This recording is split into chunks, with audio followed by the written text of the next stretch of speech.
Back to school is a big step back into a regular routine for students in Fort McMurray, Alberta. They were forced out of class back in May because of the huge wildfire that threatened the city. CBC's David Thurton is in Fort Mac and he joins us live now. What's the mood there today, David?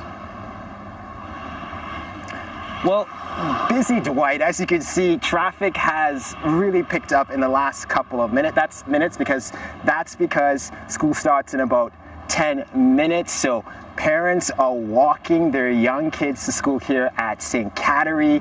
You can see that they're dropping them off right at the steps, so they're walking them into classes. I spoke with a couple of them and they're telling me that today's a milestone for them, because remember, a lot of these students, they left Fort McMurray, they came straight out of their classes into cars and evacuated the city, fleeing flames. So this is a step back to normalness, a milestone in rebuilding this city. Now, we did speak with a teacher, and here's what she had to say about how she thinks the first day of school will be.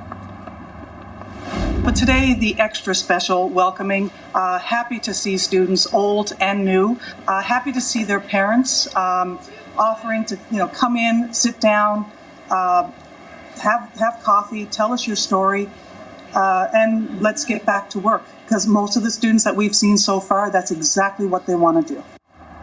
And any special arrangements being made for students and parents today because of the fire? Well, lots. There are 4 schools that won't be opening, Dwight, because they're in the hardest hit areas of the wildfire, Beacon Hill, Abasand, and so those students have been transferred to schools like the school behind me. Teachers are also going to be here, so students are going to be making new friends, seeing new classmates, seeing new teachers. Of course, some would describe this whole experience of escaping school during this wildfire as a very traumatic situation. So every school, I'm told, at least with the Catholic School Board, has a counselor on staff. All the teachers are also trained to recognize the warning signs, the trouble signs that some of their kids, their students, might not have coped as well as they would like to see with the wildfire. So yeah, there are a couple of things that they are putting in place to make sure students feel welcome. And I should just mention one thing. They also want the first day just to be as uneventful as possible. So they don't want loud assemblies. They don't want loud welcomes.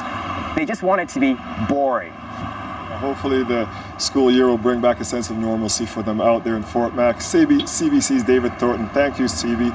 Thank you, David. Appreciate your time this morning.